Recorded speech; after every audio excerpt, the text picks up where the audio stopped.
نفع اور نقصان بھی ظاہری ہو سکتا ہے، حقیقت میں وہ بھی نہیں ہے، یعنی وہ سمجھ لیں کہ فیک نفع نقصان ہے۔ وہ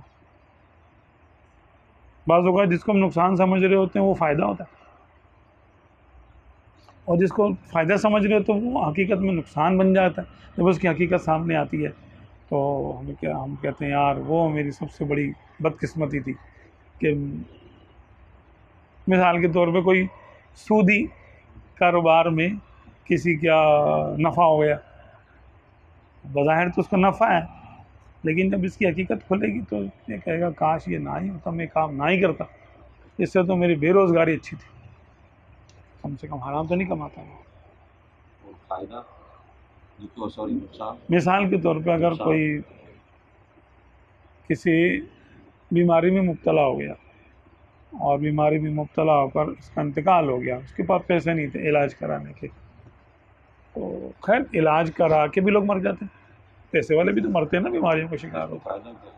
فائدہ جب قیامت کے دن کھلے گا تو پتہ چلے گا کہ بھئی یہ تو شہید ہے۔ تو فائدہ اور نقصان آخرت کی نظر سے دیکھیں گے۔ ہاں مسلمان ہیں ہم مسلمان ہیں، ہماری دنیا اور ہے، کافروں کی دنیا اور ہے۔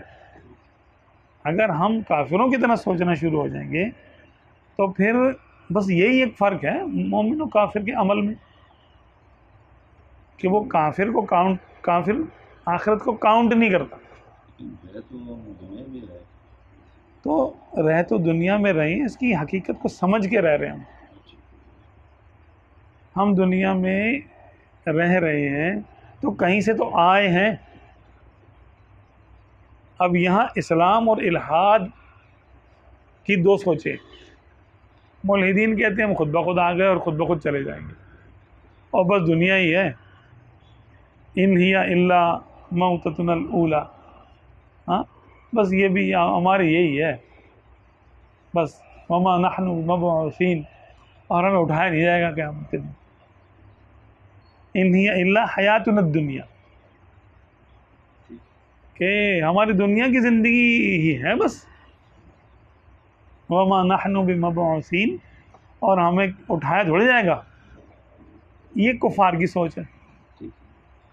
تو ہم تو مسلمانوں سے بات کر رہے ہیں۔ نہیں، جیسے دنیا میں تو رہ رہے ہیں نا، اب ایک شخص کا نقصان ہے، مثال کے طور پر اس کو کہیں جانا ہے، مدینے جانا ہے، اور اس کے پیسے ہی نہیں ہے، تو یہ تو نقصان ہوا نا، اس نقصان میں فائدہ مجھے بتائیے کیا فائدہ ہوا؟ ہاں، ان اللہ مع الصابرین، اللہ تعالیٰ صبر والوں کے ساتھ ہے۔ جس کو اس نے مال دیا اس کو سفر دے دیا، اور جس کو مال نہیں دیا اس کو صبر دے دیا، تو صبر کرنے والوں کے ساتھ خود ہو گیا، تو جس کو وہ ڈھونڈنے کے لیے وہاں گیا تو وہ اس کو گھر بیٹھے مل گیا۔ واہ واہ واہ واہ، کیا ہوا؟ زندہ باد، زندہ باد جی، زندہ ہاں، جنہیں ہم ڈھونڈتے ہیں آسمانوں میں زمینوں میں، ہاں وہ نکلے میرے دل کے نہا خانوں کے مکینوں میں۔ کوئی یعنی شعر کا میں مضمونی یعنی مفہوم بتا رہا ہوں کو، کہ وہ تو دل کا مکین ہے، تو اس کو کہاں ڈھونڈ رہا بھائی؟ تم کو سیر مل گئی، تم نے سفر کر لیا، اور جس کے پاس پیسے نہیں ہیں خواہش ہے اس کی کہ اللہ کی نشانیاں دیکھے گی۔ خانہ کعبہ روضہ رسول کیا ہے؟ خانہ کعبہ میں اللہ کا دیدار ہوتا ہے؟ نہیں ہوتا۔ رسول اللہ صلی اللہ علیہ وسلم کے روضہ انور میں اگرچہ آپ صلی اللہ علیہ وسلم باقائم حیات ہیں، ٹھیک ہے، لیکن نظروں سے اوجھل ہے نا، تو جو لوگ جاتے ہیں ان کی ملاقات تو نہیں ہوتی بظاہر، ٹھیک ہے، اور رہی بات زیارت کی تو وہ ضروری نہیں کہ مدینے میں رہنے والے کو زیارت ہو، وہ تو افریقہ کے رہنے والے کو بھی ہو سکتی ہے خواب میں، بلکہ جاگتے میں بھی ہو سکتی ہے۔